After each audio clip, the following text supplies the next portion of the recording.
Jake Morrison sat in the hard metal chair and looked across the long table at the alien faces staring back at him. The meeting room on Nexus Prime was huge, with walls that seemed to stretch up forever. Bright lights hung from the ceiling, making everything look cold and unfriendly. For 3 years, Jake had come to this place. For 3 years, he had tried to make deals with these aliens. He wanted fair trade for human goods. He wanted humans to have a voice in how the galaxy was run. He wanted his people to be treated as equals. The aliens did not see it that way. The Zephyrian sitting across from him was tall and thin, with blue skin that seemed to glow under the lights.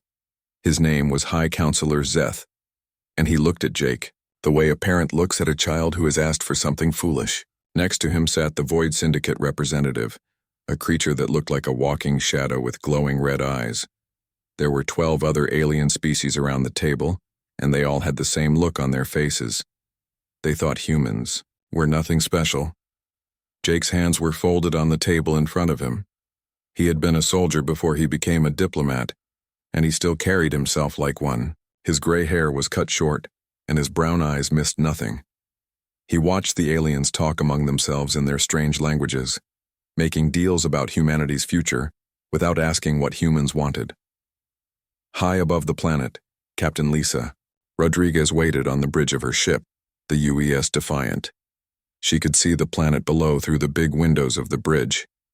Her ship was one of the new ones, built with human technology that made the aliens nervous. It could jump through space faster than any alien ship, and its weapons could punch through shields that other species thought were impossible to break. Lisa was younger than Jake, with black hair pulled back in a tight bun and dark eyes that always seemed to be thinking. She had been listening to the talks through the secure radio link, and she did not like what she was hearing. The aliens were not trying to make a fair deal. They were trying to put humans in a cage. "Captain," said her communications officer, a young man named Tony Clark. "The ambassador is asking for you to stay ready. This might not go well." Lisa nodded. She had expected this. The aliens were scared of humans, and scared people did stupid things.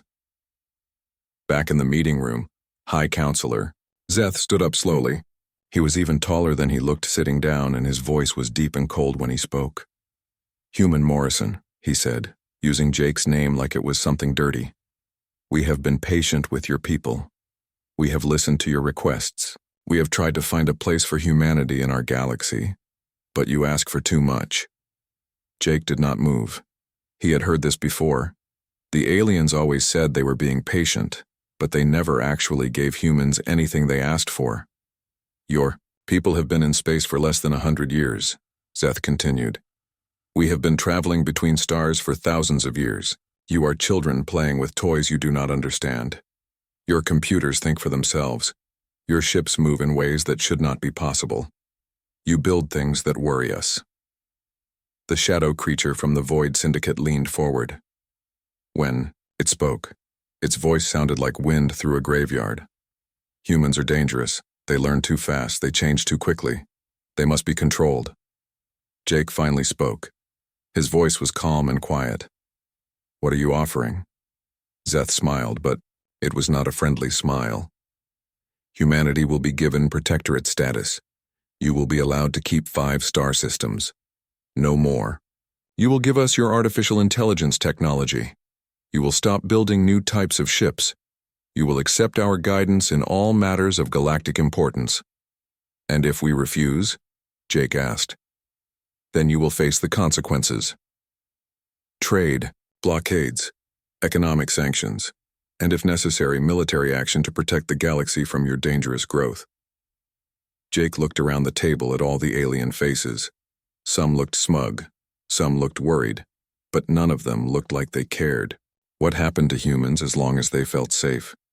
He thought about the people back home, about the colonies that humans had built with their own hands, about the children being born on worlds that had never seen alien feet, about the scientists making discoveries that pushed the boundaries of what was possible, about the explorers, mapping new stars and finding wonders that no one had ever imagined. The aliens wanted to put an end to all of that. They wanted humans to be pets, kept in a small cage and fed scraps from their table. Jake stood up slowly. Every eye in the room focused on him. The room was so quiet that he could hear the air moving through the vents in the walls. "The talks have collapsed," he said simply. Some of the aliens looked confused. Others looked angry. Zeth's blue face turned darker. "What does that mean, human?" Zeth demanded. Jake looked directly at the High Counselor. "It means humanity withdraws from all galactic treaties. We withdraw from all trade agreements. We reject your authority over us. Effective immediately." Now the aliens were talking loudly among themselves. Some were shouting. The shadow creatures' red eyes glowed brighter. Zeth slammed his hand on the table. "You cannot do this. You are one small species. We are the galaxy." Jake smiled for the first time in 3 years of meetings. "You are the galaxy, we agree, and we want no part of it." He turned to walk toward the door, but Zeth called after him. "Where will you go, human? We know where all your worlds are. We know where your ships travel. You cannot hide from us." Jake stopped and turned back. "You know where we used to be, but you never bothered to learn where we were going." The aliens looked at each other nervously. They had been so focused on controlling humanity that they had not paid attention to what humans were actually doing. "We will be gone within 6 months," Jake continued. "Every human, every ship, every space station, every trace that we were ever here. The galaxy will be exactly what you want it to be. Yours." The room erupted in noise. Some aliens were angry. Some were laughing. Some looked worried. But Jake was not listening anymore. He walked out of the room and down the long hallway to where his shuttle waited. As he climbed aboard, he activated his communicator. "Lisa, this is Jake. Start the recall. Send the message to all colonies, all ships, all stations. Operation Exodus is a go." High above, on the bridge of the Defiant, Lisa Rodriguez smiled grimly. "Understood, Ambassador. It's time to go home." But the home they were going to was not the one the aliens knew about. It was a place humanity had been preparing for years, just in case this day came. A place where humans could build the future they wanted without anyone trying to stop them. The galaxy was about to learn what it really meant to be alone. President Karen Walsh stood at the podium in the Colonial Assembly Building on New Washington. The room was packed with representatives from every human colony, every space station, every ship in the fleet.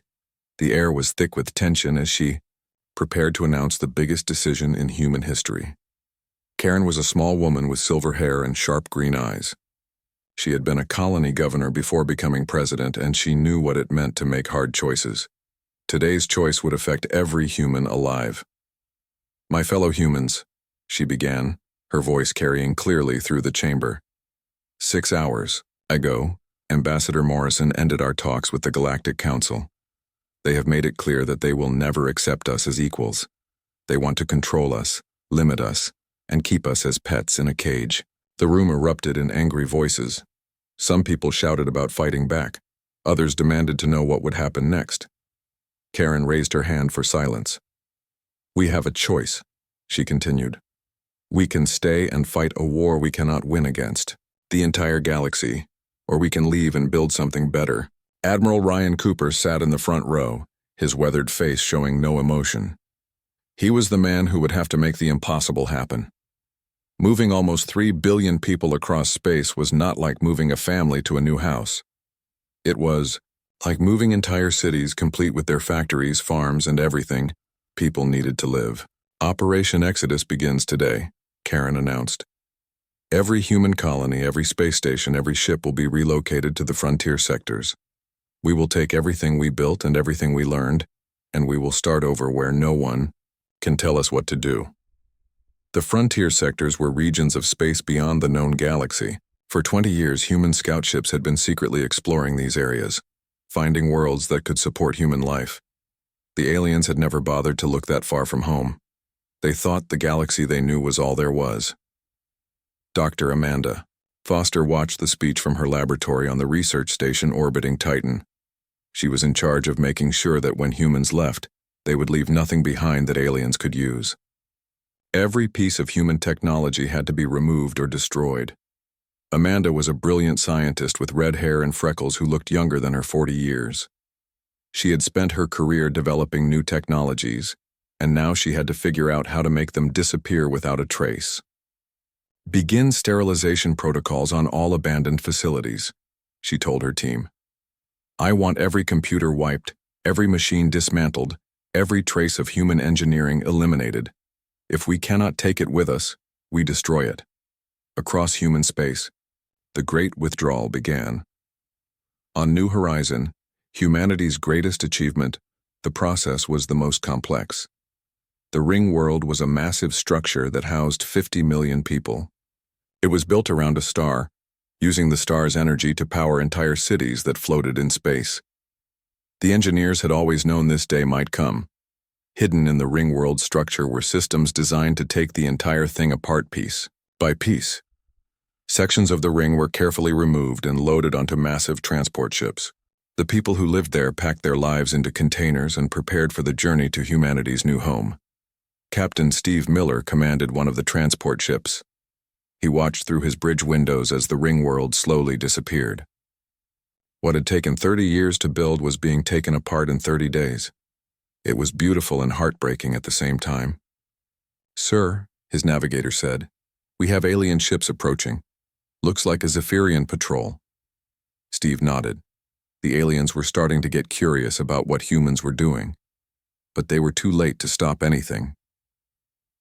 The alien ships arrived at human colonies to find empty spaces where cities used to be. Mining stations and asteroid belts had been completely dismantled. Even the orbital farms that fed human populations had been taken apart and removed.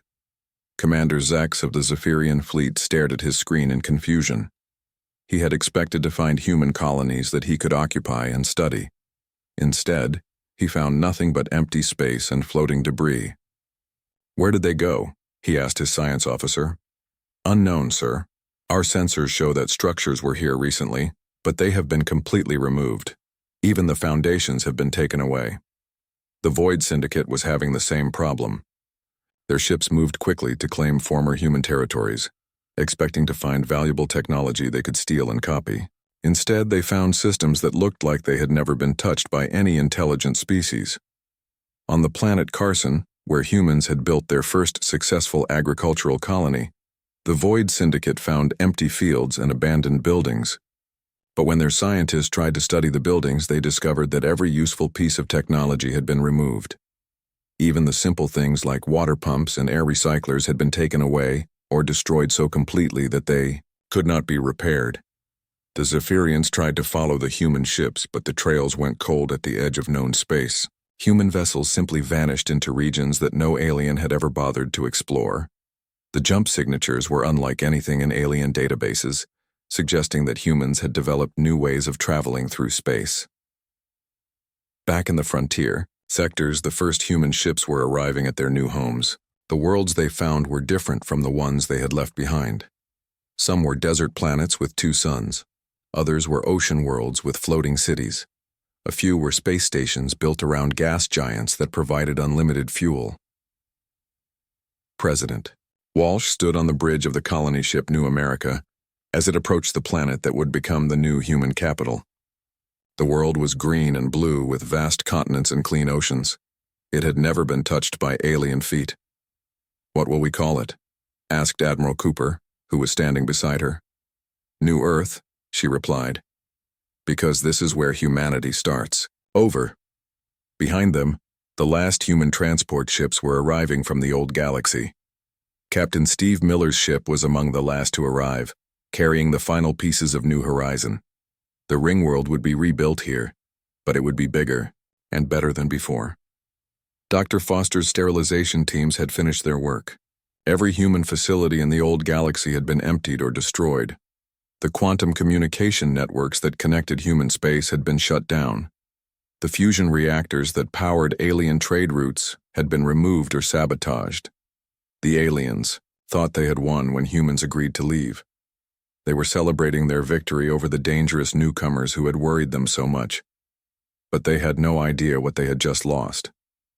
In the old galaxy, trade routes were already becoming less efficient without human navigation systems. Medical facilities were running out of medicines that had been developed by human scientists. The patrol ships that had kept space pirates under control were gone, and crime was already starting to increase. But the aliens did not notice these problems yet. They were too busy dividing up the empty space that humans had left behind. Captain, Miller sent the final message from human space. It was broadcast on all frequencies so that every alien in the galaxy could hear it. This is Captain Miller of the Human Exodus Fleet. We are the last human ship to leave known space. You wanted us gone. You have your wish. We will not return. The galaxy is yours now. Good luck. The message ended, and the last human ship jumped into the unknown regions beyond the galaxy's edge. Behind them, they left a galaxy that would soon discover what it meant to lose the most innovative and determined species it had ever known. 2 years had passed since the last human ship vanished into the unknown regions of space. The galaxy should have been celebrating. The dangerous newcomers were gone. The established powers could return to the way things had always been. But something was wrong. Counselor Vex of the Void Syndicate stood in his private office, staring at reports that made no sense. His black, shadow-like form flickered with red light as his anger grew. The numbers on his screen told a story he did not want to believe. Trade between star systems was down by 30%. Ships were taking longer to travel between worlds, because the navigation systems they had relied on were failing. The efficient routes that connected distant parts of the galaxy were becoming unreliable. How is this possible? He asked his assistant, a nervous creature with too many arms and eyes. The humans only controlled a small part of space. Their departure should not affect us this much. His assistant shuffled through data files with 4 hands, while keeping 2 eyes on Vex's dangerous mood. Sir, it appears that human technology was more widespread than we realized. Many of our systems were built using human innovations, even if we did not know it at the time. Vex's red eyes flared brighter. What do you mean? The medical treatments that extended lifespans across the galaxy were based on human research. The fusion reactors that power our trade stations used human designs. Even our communication networks relied on quantum relay stations that humans built and maintained. On the other side of the galaxy, High Counselor Zeth of the Zephyrian Empire was having similar problems.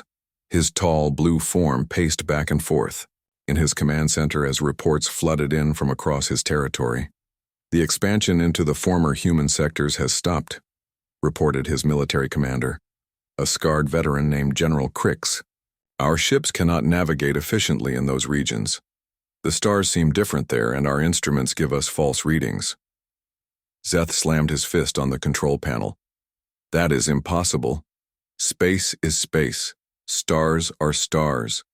How can navigation be different? We do not know, High Counselor. Our scientists believe that humans were using some form of technology we do not understand. Without it, traveling in those regions is dangerous and slow. The problems were getting worse every day. Space pirates, who had been kept under control by human patrol fleets for decades, were now raiding ships with no fear of consequences. The humans had been relentless in hunting down pirates, chasing them across multiple star systems until they were caught or destroyed. No other species had the patience or determination to do the same job. Dr. Keth, the galaxy's most respected scientist, was studying these problems in his laboratory on the research world of Nexus 7. He was a small gray creature with large eyes and a brain that could process information faster than most computers. What he was discovering frightened him. The humans were not just another species, he told his research team. They were the galaxy's primary innovators. They solved problems that other species could not even see. They created solutions that we used without understanding how they worked. His team of researchers from different species looked at him with confusion. But they were so young, said one. They had only been in space for 100 years. How could they be so important? Dr. Keth pulled up a holographic display showing the galaxy's trade networks, communication systems, and technological development over the past 50 years. Look at this data. Every major advancement in the last half-century can be traced back to human research. They did not just copy our technology, they improved it in ways we never thought possible.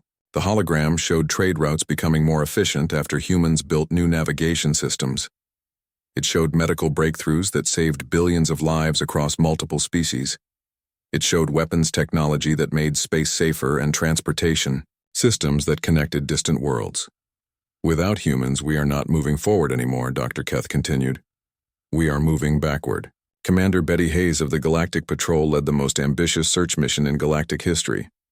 Her mixed-species crew included the best pilots and navigators from a dozen different worlds. Their job was to find where the humans had gone and convince them to return.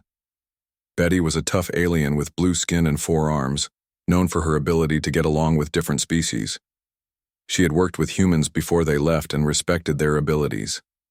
Now she was leading 20 ships into the unknown regions beyond the galaxy's edge. Sensors are picking up something strange, reported her navigation officer, an insect-like creature with compound eyes. There are energy signatures out here that do not match any known technology. Betty looked at the readings on her screen. Can you identify the source? Negative. The signals appear and disappear too quickly to track. It is as if ships are moving through space without using any form of propulsion we understand. These ghost ships were being reported throughout the galaxy. Vessels would appear on long-range sensors for a few seconds before vanishing completely. They did not match any known ship design, and they seemed to move through space in impossible ways. The sightings worried the alien governments. If humans had developed new technology during their 2 years in exile, they might be more dangerous than ever.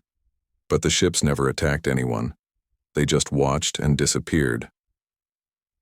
Back on New Earth, President Karen Walsh read reports from Human Scout, ships that were monitoring the old galaxy. The reports confirmed what human leaders had expected.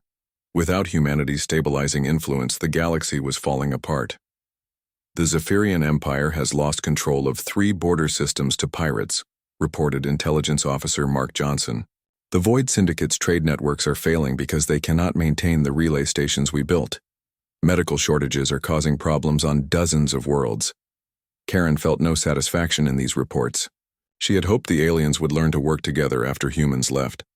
Instead, they were proving that they could not solve problems without human help. Are they trying to find us? She asked. Yes, ma'am. We have detected several search fleets moving toward the frontier regions, but they are using old navigation methods that will not work in the areas we have prepared. They cannot follow us. The galaxy's problems were about to get much worse. Long-range sensors on the edge of known space were detecting something that made even the bravest alien commanders nervous. Massive objects were moving through the void between galaxies, heading toward their territory. The first ships to encounter these objects never returned. The few automated probes that survived long enough to send back data showed images that terrified everyone who saw them. Mechanical creatures the size of moons were consuming entire asteroids and converting the matter into more of themselves. The galaxy was about to face its first major threat without human protection. And the aliens were beginning to realize that humanity had not just been their competitors for resources and territory. They had been their guardians against dangers they never knew existed. But humans were gone, vanished into regions of space that no alien had ever explored. The galaxy was alone, facing an enemy it did not understand with technology that was falling apart without human maintenance. The silence where human voices used to be was becoming louder every day. And in that silence, something hungry was approaching from the darkness between the stars. 5 years had passed since humanity vanished from known space. The galaxy was struggling to survive without the innovations and protection that humans had provided. Trade was failing, pirates were everywhere, and the alien governments were fighting each other instead of working together.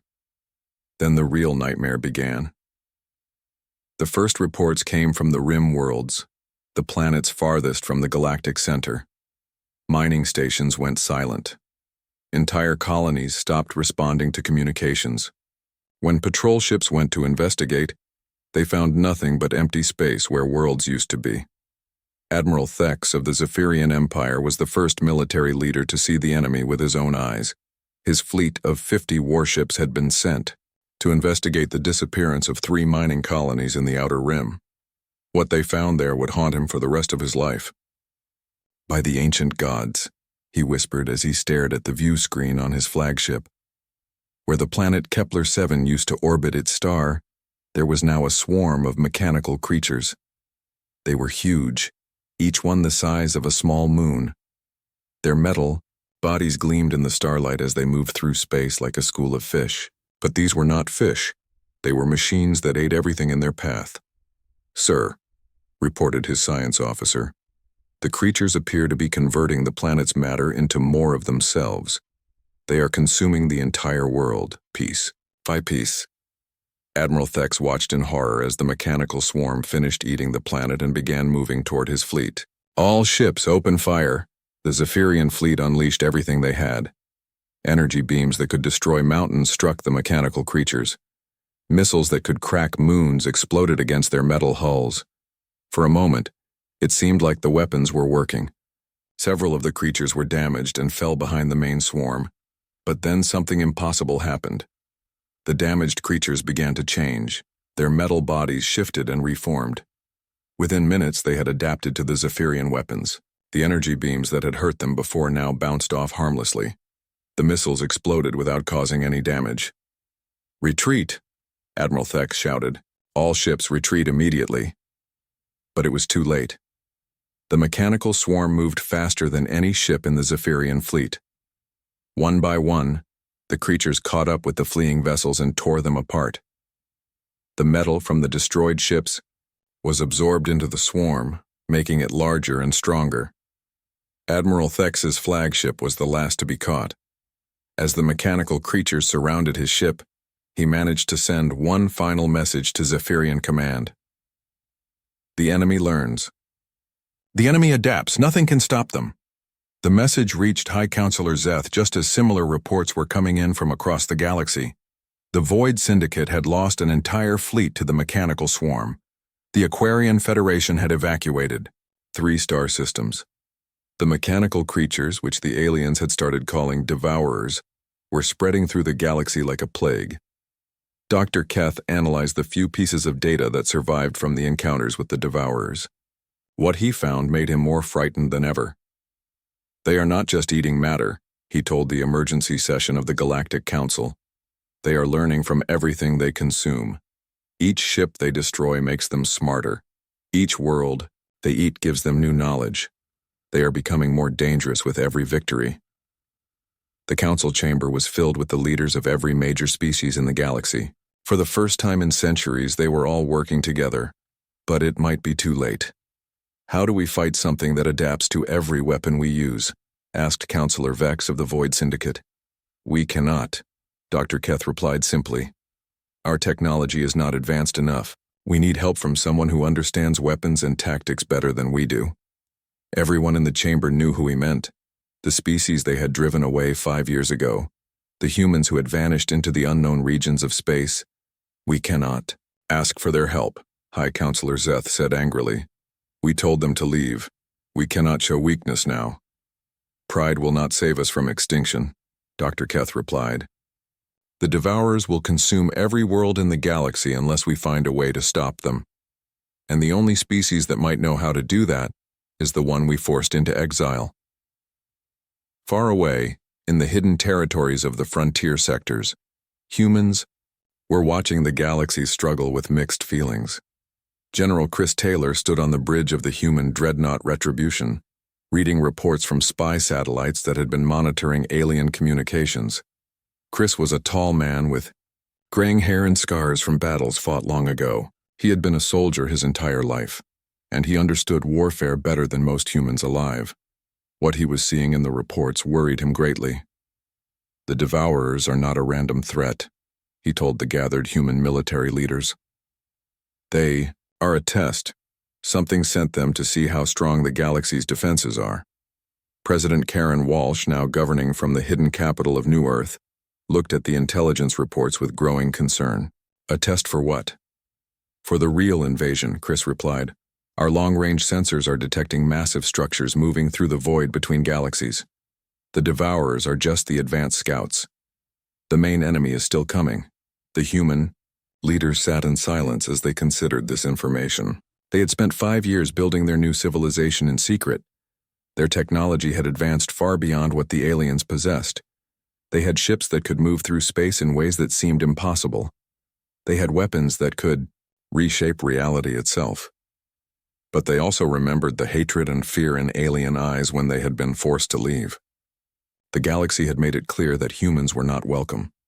"Sir," said Admiral Ryan Cooper, "we are receiving distress signals from 17 different alien governments. They are asking for help against the Devourers." Karen looked at the faces around the table.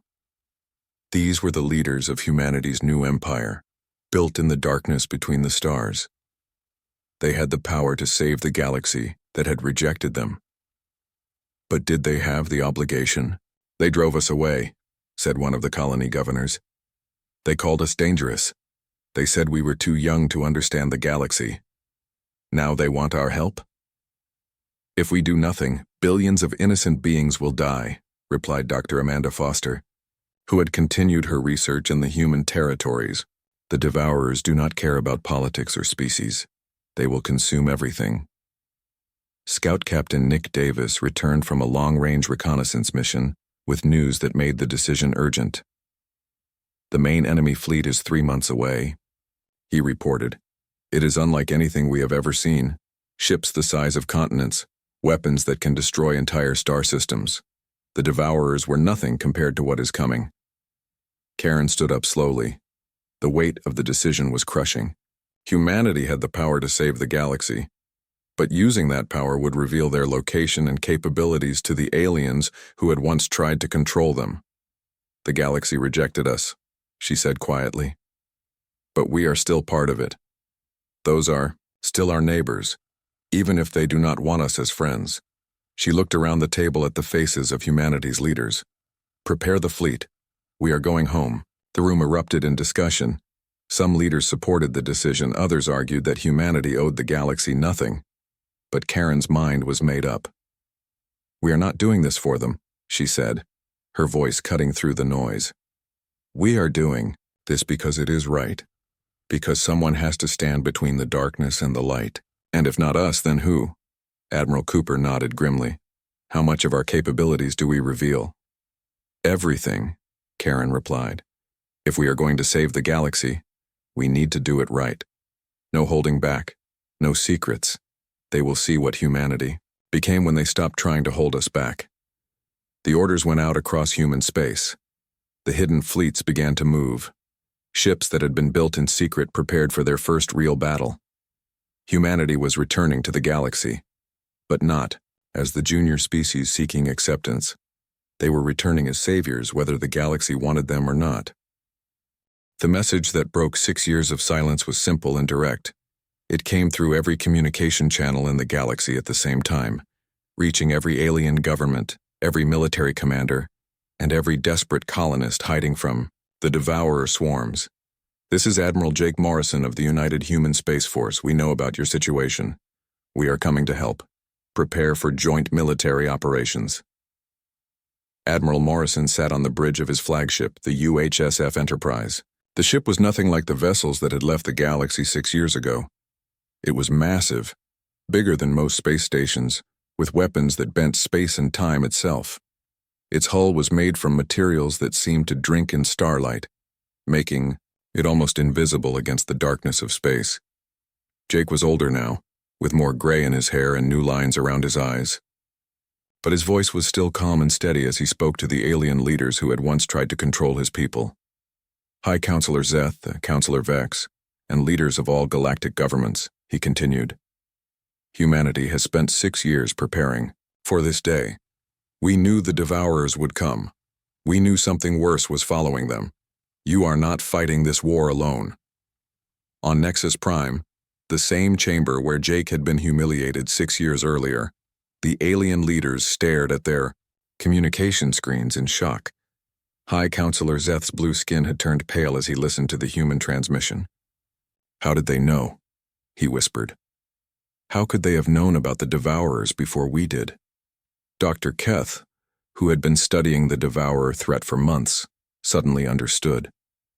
They were protecting us. All this time, humanity was standing, guard against threats we never knew existed. When we drove them away, we lost our defenders. The first human ships to appear were scout vessels, sleek and fast, moving through space in ways that made no sense to alien observers. They seemed to fold space around themselves, appearing in one location and instantly appearing in another without crossing the distance between. Captain Lisa Rodriguez commanded one of these scout ships. She was now Admiral Rodriguez in charge of humanity's advanced reconnaissance fleet. Her ship, the Swift Arrow, materialized near a Zephyrian battle group that was fleeing from a devourer swarm. "Zephyrian vessels, this is Admiral Rodriguez. Follow our lead and prepare for combat." The Zephyrian commander, a young officer named Captain Rix, could hardly believe what he was seeing. "Admiral, your ships, how are you moving like that?" "New technology," Lisa replied simply. 6 years of uninterrupted research and development. Now watch and learn. The devourer swarm that had been chasing the Zephyrian ships was massive. Hundreds of mechanical creatures, each the size of a moon. They had adapted to every weapon the aliens possessed and seemed unstoppable. Lisa's small fleet of 20 ships moved to intercept them. The human vessels were tiny compared to the devourers, but what happened next changed everything. The human ships fired weapons that existed in multiple dimensions at once. The energy beams hit the devourers and tore them apart at the molecular level. The mechanical creatures that had seemed invincible against alien technology were destroyed in seconds. "Impossible," Captain Rix breathed. "How did you do that?" "The devourers adapt to three-dimensional weapons," Lisa explained. "Our weapons operate in 7 dimensions simultaneously. They cannot adapt to something that exists outside their understanding of reality." Across the galaxy, similar scenes were playing out. Human fleets appeared wherever alien forces were in trouble, bringing weapons and technology that seemed like magic. The devourers, which had been unstoppable for months, suddenly found themselves outmatched. But the real surprise came when the main human fleet arrived at the galactic core. The flagship New Horizon emerged from folded space, and the aliens finally understood what humanity had accomplished in 6 years of exile. New Horizon was no longer just a ring world. It had become a mobile battle station the size of a small solar system. Its population centers were protected deep inside, while its outer surface bristled with weapons that could destroy planets. Entire fleets of human ships moved in formations, around it like a school of deadly fish. President Karen Walsh stood on the command bridge of New Horizon, looking out at the galaxy she had left behind. She was older too, but her green eyes still held the determination that had led humanity into exile. "Open a channel to all galactic governments," she ordered. Her image appeared on screens throughout the galaxy. Behind her, the bridge of New Horizon showed technology that was centuries ahead of anything the aliens possessed. "Leaders of the galaxy," she began. "6 years ago, you told us we were too dangerous to be allowed to grow freely. You wanted to limit our expansion and control our development. You were afraid of what we might become." She paused, letting her words sink in. "Now you see what we became when you stopped holding us back." Dr. Keth watched the transmission from his laboratory, finally understanding the full scope of what the galaxy had lost. Humanity had not just advanced their technology. They had evolved into something beyond what any species had achieved. The real test came when long-range sensors detected the main enemy fleet approaching from the void between galaxies. The harvesters, as humans called them, were ancient beings that consumed entire galaxies. Their ships were the size of continents, and they had been destroying civilizations for millions of years. General Chris Taylor coordinated the defense from his command ship. The combined fleets of humanity and all the alien species formed the largest military force in galactic history. But everyone knew that without human technology and leadership, they would have no chance. "Remember," Chris told the mixed fleet, "Commanders, we are not just fighting for our galaxy. We are fighting for the right of all species to exist and grow. The harvesters see us as nothing but food. We will show them they are wrong." The battle that followed lasted for 3 days. The harvesters brought weapons that could crack moons and destroy stars.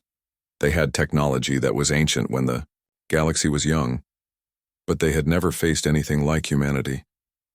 Human ships moved through the battle like ghosts, appearing where they were needed and vanishing before the enemy could respond. Their weapons struck targets that were light years away, folding space to deliver destruction across impossible distances. The aliens fought bravely alongside their human allies, but it was clear who was leading the battle. Every strategy came from human commanders. Every breakthrough was achieved with human technology. Every victory was won because humanity had spent 6 years preparing for this moment. When the last harvester ship was destroyed or driven back into the void, the galaxy was forever changed. The threat that had destroyed countless civilizations had been defeated by the species that the galaxy had once tried to suppress. Jake Morrison, now bearing the title of Galactic Defense Coordinator, addressed the victory celebration from the bridge of the Enterprise. "Today we proved that the galaxy is stronger when all species work together," he said. "But we also proved that some species must lead, and others must follow. Humanity accepts the responsibility of protecting this galaxy from threats that others cannot face alone." The aliens who had once seen humans as dangerous children now looked at them with awe and fear. Humanity had returned to the galaxy, but not as equals seeking acceptance.